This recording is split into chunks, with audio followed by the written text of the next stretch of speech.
Whether you're a high school graduate, college graduate, going to trade school, starting a business, getting 4 roommates and just trying to go figure stuff out. Virtue is a extraordinarily achievable component in your life when you work at it and couple it to your professional endeavors. And it transcends AI, it transcends grift, it transcends home unaffordability. I think that if you want to focus on developing the asset of truth-telling, character, and self-sacrifice, I think you're going to set yourself up for tremendous prosperity.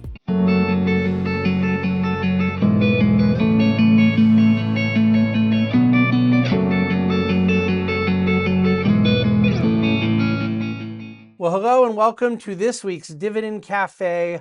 We are going to do something a little bit different, although it's not unprecedented, because I did it a couple years ago, actually 2 years ago this very week.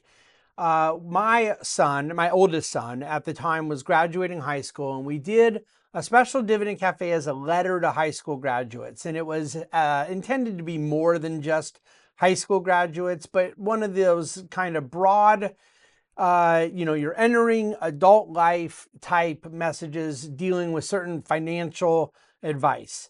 And it was one of our most trafficked Dividend Cafes we've ever had. And I went back and read it this week, and there was a lot that I was really proud of. I really stand behind. And if I believed it 2 years ago, you can usually assume I still believe it now, and that is indeed the case.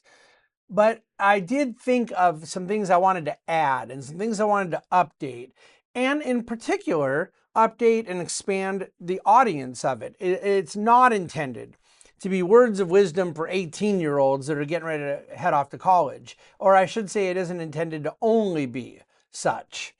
Whether one is a young high school graduate or a young college graduate, or going into trade school, going into the military, just basically pursuing a vocational change in life, some sort of bridge into adulthood. There are any number of things at that just absolutely precious stage of life, from late teens to early 20s, mid 20s. But that kind of moment at which there is a certain element of embracing adulthood. And it's been a long time for me now, but I still remember it very well. I haven't lost my memory yet. I joke in this week's Dividend Cafe that when I wrote that 2 years ago, I was still in my 40s, and now I'm in my 50s, but that's the difference between 49 and 51, so maybe not as profound of a distinction. But I do believe that there are a lot of things young people ought to hear, would like to hear, would benefit from hearing. Some are practical, some are vocational, some are investment oriented. But either way, these are some of the things that the Dividend Cafe has to exist to do. And that's what I want to do here this week. And so consider this as sort of updated and expanded letter for not just high school graduates, but many people. And of course, as is always the case, I can say all I want. It's intended for people at a certain age and stage of life, but there's generally a lot of efficacy, a lot of application to people at all ages and stages. The thing I had started with a couple years ago as this sort of baseline thing, because if you say you get to give one bit of practical financial advice to a college student, someone who just got out of high school, they're in college, they're entering college, what have you. And, I could talk about dividend growth, and I could talk about private equity, and I could talk about career advice, and you could talk about any number of different investment principles, and all of which I assume, if I would share them, are going to be things that are probably important and accurate and things I believe in. But on a baseline level, in terms of like the most democratic application, the broadest number of people that need to hear it, the most low-hanging fruit of the systemic problem in society that you wish you could just wave a wand and eliminate. It just isn't even close. Credit card debt. There's a whole lot of other issues out there, and we could talk about Roth IRAs, and we could talk about, maxing your 401k, whatever, all of it. And in fact, we're going to get into a couple of these things here in a moment. But there is nothing that does more damage to more people at that age and stage of life than the accumulation of credit card balances. And I bring it up because it is controllable.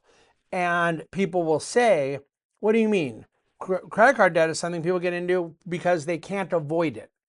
And I wish that were true. And of course, there are cases where it is, where there's an unforeseen life emergency, a medical issue, caring for a loved one, an unexpected job loss.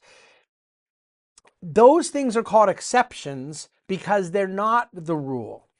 And I know the data, and this is stuff that we have studied so much that it's just simply unfair to treat the exceptions as if they were the rule.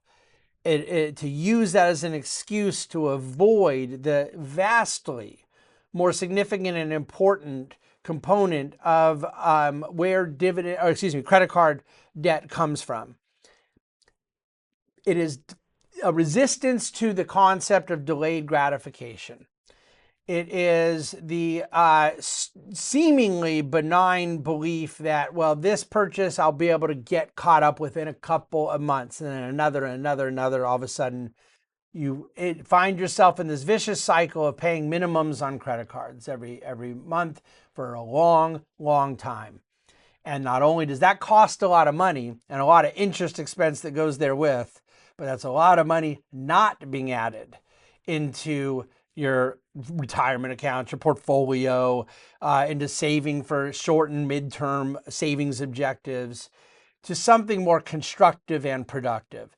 You forfeit time value of money, the opportunity cost, and it's a vicious cycle because then it weighs on your spirit, which makes you less productive in your career because you have less incentive and motivation when the next big thing you're trying to achieve, you're trying to earn for, is not to get ahead, but it is to just get caught up from being behind. These things are vicious cycles. And I've observed it so many times in people. It is such a broad component of society, but the thing is, it's totally avoidable. And it, of course, is avoidable simply by adopting a spirit of thrift, of delayed gratification, of absolutely buying the things you want to buy when you have the money to buy them. And while it seems so basic and obvious, and many people that get to a point of great financial comfort and excess, we can look down on people that have to struggle with these situations and say, oh, you know how obvious it is. But see, in the moment where it happens, I believe there's generally a mentality that fails people. They say, I know I probably shouldn't do it, but just a little here, a little there. What I'm saying is to avoid it with vigor, with a true tenacity that you will not get caught in that trap. It will be good for your health, your mental well-being, and I would argue ultimately good for your soul. Now, the second category is one that also could lead to a lot of emotional frustration for a young person or various stages of life. And here by young, I don't mean 18 and 19. I don't know a lot of 18, 19-year-olds that are saying, got to get out and buy my first house. I think I bought my first condo, let's see, it was May of 97. So I would have been almost 23. It was like 2 weeks before I was 23. And that's pretty young. But I had worked hard and saved, and there was some unique things going on in my young adult life. But it was a different world then in terms of this pressure that people felt. I mean, there weren't people in their young 20s that felt like I had to own something, right? And as people in their mid-20s and late 20s have worked hard, have saved, have gone to college or done something that they feel has translated into this, they face something that I didn't face back in the mid-90s, which is the impediment of affordability has turned against them in every front. Interest rate costs are higher than they've been the last 25 years. My interest rates were actually higher in the 90s, but that's what everyone was used to. Then we go for 25 years baking in an expectation of lower rates, and then all of a sudden now the last couple years they've popped higher. And that's why the allure of artificially low rates is so seductive, because it gets baked in. People do not go back to recalibrated expectation. They continue to wait for something to revert to what they've known for a long time, understandably. Interest rates are not the biggest factor, though, believe it or not, in driving unaffordability. It is sticker prices. And so now, I just want to recap straight from what I had written 2 years ago, by the way, these basic principles about home ownership: that one should not buy a house or condo or any other form of residential real estate without a minimum of 20% down. And I would argue 25 to 30 is much better. That protective equity gives people skin in the game, insulates from various financial concerns, and protects what is your largest purchase. There is a massive difference economically and behaviorally in the protective equity of something 20, 25, 30% down. Number two, buying a home if you want to have a great place to live and raise your family, but not because you think it'll make you a lot of money. Don't be buying merely as this form of price appreciation. I'm going to get into that in a moment. Do not buy a home you can't afford. Number three, just because other people are doing it. A keep up with Joneses mentality. If you feel like you're stretching and you're stressed to think about a monthly payment and tax burden and HOA and insurance and maintenance and utilities, don't do it. Don't invite an anxiety that is above your means merely because you're trying to keep up with something that isn't necessarily comfortable or doable. Number four, amortize your mortgage and pay down loan principal if you have any intention of staying in the home for over 3-4 years. If you think you're just going to be there a year or two and you're moving somewhere, you could argue why buy to begin with. But I understand if one is not prioritizing principal reduction, especially through amortization, if it is intentionally a short-term play. But if you really believe you're going to be there longer, not necessarily forever, but something over 3 or 4 years, amortize the mortgage. The allure of interest only, that really becomes renting from a bank and calling with the gift of being able to pay property taxes along with it. That's really what it is. It's a psychological thing, and it's just so dumb. And then number five, a house should be a home, not a trading card. This is kind of repeating some of number two, but I'm trying to extract more out of it. This is my great theory as to what the cause of the financial crisis was back in 2008. But people that believed a home was something to trade around like a card, because it is mostly done on borrowed money, people have the luxury of pretending that they're actually trading an asset when really they are levering. And it is a cultural problem as much as a financial one, that it gets us away from thinking about a home as to something that you build equity in over time, you sacrifice to save, to get into, and then you become a valued member of a community because you own a home there, you're investing in it, you're raising a family, you're creating memories, you're doing holidays, you're like living life. This is a very different mentality in home ownership than viewing it as a trading card, which obviously we don't usually have a high regard for trading cards. Out of this mentality, though, and this is all stuff I'm repeating from 2 years ago, but the newer things I want to add, there's a chart from a recent Harvard case study. Just understand, if you're frustrated, that you feel like you have saved and earned and are in position to buy a home and it's unaffordable. Understand that for a long, long, long time, the average home price was about 3 times income, and it is almost double that right now. At the peak bubble before financial crisis, it was 4.5 times income. It's right now over 5.5 times income. Getting close to 6 is nearly double the 3 that it's averaged for 30, 40 years. People had routinely spent about 30% of their income on a home payment. They're now routinely spending north of 40%. If you feel like you're being left out of the price appreciation that the prior decades have, I would suggest to you that you're not. That the forward home price appreciation will not and cannot look like, unless you believe that we're going to reprice to going from 40% of our income for our home to 50%. But a lot of those metrics are at a plateau. and maybe everything stays the same. But I would suggest that having the mentality that you really want to own a home because you want to have a place you call your own, that you throw roots in, become part of a community, raise family, all those things. That's a very valid reason to own a home. But this notion that you're missing out on a certain financial issue that I think is going to prove elusive. Have the right mentality into when you go in to buy a home and have the right economic stability behind it.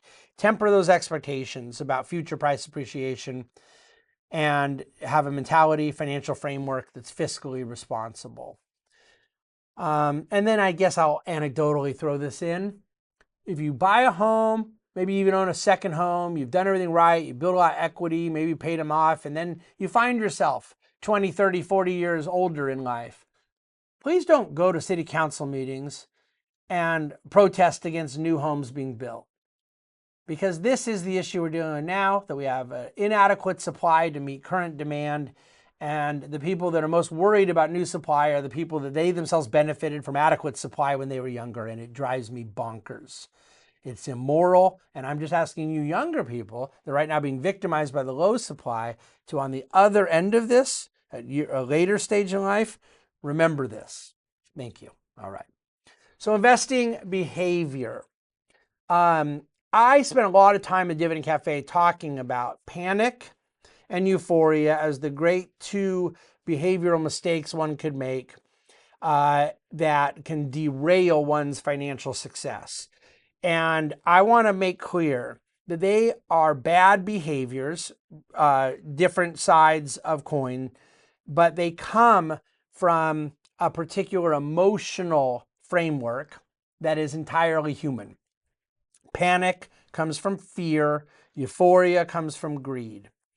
And humans are human, and I say this all the time, but this is the sort of essence of, I think, wealth management's fundamental behavioral proposition, value proposition, is in this behavioral management, that we don't allow these emotional human realities to lead to a behavioral mistake that could become fatal. And I've seen it so many times in so many ways from so many people that I've lost count. I guess there's things you could do to insulate yourself from it. And I certainly believe that employing the services of a wealth advisor that won't let you do it is a very, very good idea. But there's a little bit of self-interest or self-serving in my stating that. But beyond that, the very tools that a competent truth-telling wealth advisor would use are the ones I'd reinforce. The concept of asset allocation, the concept of seeing your portfolio as something that's supposed to have things in it that go down at times, supposed to have winners and losers at all times because of the merit of diversification. That you are avoiding home runs because you're avoiding strikeouts. There's a lot of metaphors and things, but I think you get the idea. There's a discipline that goes into it that is your insulator, that immunizes you from some of these panic and euphoria risks. I believe it is largely a character trait that is nevertheless hard. It's elusive. We can look at other people and say, that person is so dumb, and look how rich they got off of this thing, and I want to do that thing. That's covetousness. That person is very likely lying. If they're not lying, you're catching them at a stage before they blown themselves up. And then maybe they are just some lucky SOB and everything kind of came up roses for them. Who cares? It just isn't the way life works or is supposed to work. And to the extent that you find it tempting to want something someone else had that seems to have come easy, I encourage you to avoid the mentality when it comes to investing, because seeking something that seems to have gone well that way for others is itself a very good way for bad outcomes to come to you. I very much believe that investment wealth is a byproduct of compounding. Compounding is a byproduct of time, and there are better ways to compound over time than others. And I'll get to that here in a second. But believing that no riches come quickly because I got something that went up 25 times in 1 year. These are really good ways to avoid compounding, which is a better way of saying to avoid the accumulation of wealth. And I understand that you think there's exceptions out there to it. If those things were sustainably, repeatably, competently achievable, then they would go away because everyone would be doing them, and they wouldn't then be 25x lucky deals. Always go to Vegas, bet it all on black, bet it all on one number on black. You can do whatever, all that. It's just not real life, and that mentality is what I'm asking you to avoid. When I say better ways to compound capital, this wouldn't be Dividend Cafe without me talking about the dividend meat on the investment bone that we believe in. There's no such thing as a dividend that is not a byproduct of profits. When you buy a company, you're a minority owner in a company. What you're after is the profits of the company. That's what the asset is. If you're a majority owner, you might be trying to take over a company to get to its assets. They have some factories you want, and you could use them with your other business. So you go buy the business as a way to kind of take over their factories or their inventory or some key employees they have or something. But if you're not doing that kind of cloak and dagger M&A, if you're a minority owner in a business, what you're after are the profits of the business. And all we're talking about when we talk about dividends are not the profits. They're something to do with the profits. And a business generally has a few other things they may want to do as well. Beef up their balance sheet, pay down debt, reinvest into certain elements of the business, although a lot of businesses get to the point where they don't even need to do that anymore. The free cash flow is such that it is so productive, they don't have that need to constantly be reinvesting. That's for real mature type businesses. But my point is that there is a portion of profits that companies have to decide what to do with. And I am saying to you, dividends represent a way for you to de-risk your investment without forfeiting your ownership. If it's a good business, you may want to keep your ownership. But if you're going to monetize an investment that's done well for you by merely selling off capital gains, then you have to forfeit your ownership in the business. You own less of the business in order to get the benefit of monetization. So with dividends, you are constantly de-risking and constantly sustaining your ownership because the fruit from the tree is not cutting down the tree. You follow me? This is what we, of course, have built an investment philosophy around at the Bahnsen Group, but it is such a wonderful lesson to learn early in life because the amount of people that come to us at age 50 and say, I'm getting close to 60, or I'm at 60, and now I really want to look at this. If only I'd done this earlier. The compounding benefits of dividend growth at the younger ages are massive. The future income stream, your future yield on original investment, the earlier you start. Dividend growth is a wonderful way to do high conviction investing, have diversification, and yet constantly be in the sensible zone of profit-making activities that don't force you to divest and dilute yourself in order to actually make money on the investment. I would be remiss to not bring up crypto a little bit based on the intended audience of this week's message. It's no secret what our skepticism is about this so-called digital asset world, the big booms and busts that go along with it, and some of the just grift and insanity that you see peripheral to the space. And I still owe a much longer, more exhaustive Dividend Cafe to my fundamental treatment about where there's so many just bizarre misunderstandings about what's really going on in it. But here's what I would say to avoid going too deep into it right now. I would just encourage you to ask two questions of yourself if you're interested in if there's an allure to this world. Is the reason you may want to buy some cryptocurrency or digital coin or NFT or some quote unquote asset because it has that has a tech sounding name to it? Is it because you believe it's a way to get rich quick? That there's some kind of superlative, quick, accelerated path in it? Is that a motive? And maybe the answer is yes, maybe it's no, but ask yourself that question. And then number two is, do you understand why you believe it will go higher? In other words, if you say, I want to buy something because I think it's going to appreciate in value quickly, do you have an answer as to why you believe it will go up quickly? Is the answer just because I've seen it do it, or my friends told me, or it's a pop culture thing? Maybe those are good answers, maybe they're bad answers, but have a self-awareness about what's going on. I believe that if you're in the camp of, well, some of my friends made a lot from XYZ, whatever the XYZ may be, I want to make a lot quickly too, even if I don't really understand it. I recommend passing. I think it's a very good idea to know what you own and why you own it. But I mentioned earlier I had bought a house in the mid 90s, and you know I'm in my early 50s, so you could figure out generation where I come from. The dot-com moment of the 90s, Mark Cuban had this line in a documentary I've quoted several times over the years, where he said, the bigger the party, the bigger the scam. There were these companies throwing multi-million-dollar parties that didn't have any revenue at all, or certainly much less revenue than would be necessary to sustain these values. And this whole thing blew up and trillions of dollars went away. And it wasn't volatility, it was the erasure of wealth. It was wealth destruction, money set on fire, never to come back.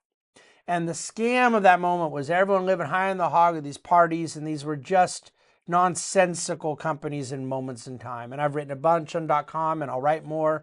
And in fact, I'm working on a project that is actually kind of correlated to that I'm going to be doing in Dividend Cafe shortly. I'll share more about soon. I would say equivalent in the crypto moment to that .com moment is not so much the bigger the party, the bigger the scam, but I would say the shinier the object, the bigger the scam. Pump and dump is not the stuff sustainable investments are made on. Credibility matters. And if the vast majority of people you find that are really promoting something are taking to social media to tell you how dumb you are for not doing it, that is not the stuff that self-confident investors do. All right? You do not need to pump and dump this kind of grift that goes around with a big space. Be cautious, just as you would have been cautious of a big party in the late 90s, or at least maybe some of us should have been. All right? Learn from the lessons of the past. Last but not least, I get outside of the investment message, financial advice message, and I think this is a little bit broader in the culture at large, but nevertheless a deeply economic message, at least as I understand economics, what I believe about economics as a moral philosophy and a social science, and not merely some sort of mathematical exercise. You know, there are a lot of people my age, and actually it's probably a more systemic habit of people older than me, that become curmudgeonly or look down at young people or look at circumstances around us and just are constantly negative. You know, my day things were this, and nowadays it's just so bad. And it could be the national debt, which I wrote about last week. And it could be various elements in the culture. There are certainly various things that people could be fearful of. Right now, a lot of people are worried about AI. You could be worried about get rich quick grift and all this type of stuff. I think a lot of people are worried about the way that we approach class warfare, that there seems to be a resentment of risk-taking. There seems to be a resentment of successful people. All these things, I guess, make it on a list of mine. Some of them I do not worry about. Some of them I do not like. But the thing that I would argue is most concerning, that you have it in your own agency to avoid, is a rejection of dynamism and optimism. There is a productive path for people available, and surrounding ourselves with negativity, with cynicism, with pessimism, with other paths that avoid productive activity but seem easier, daydreaming about a life as a social media influencer. I think that what we need right now is a generation of people that view risk-taking as a noble thing, and that view virtue, thrift, character, integrity, morality, civility, respect for others, even those that you disagree with politically, even those that root for absurd football teams. Virtue is a extraordinarily achievable component in your life when you work at it and couple it to your professional endeavors. And it transcends AI. It transcends grift. It transcends home unaffordability.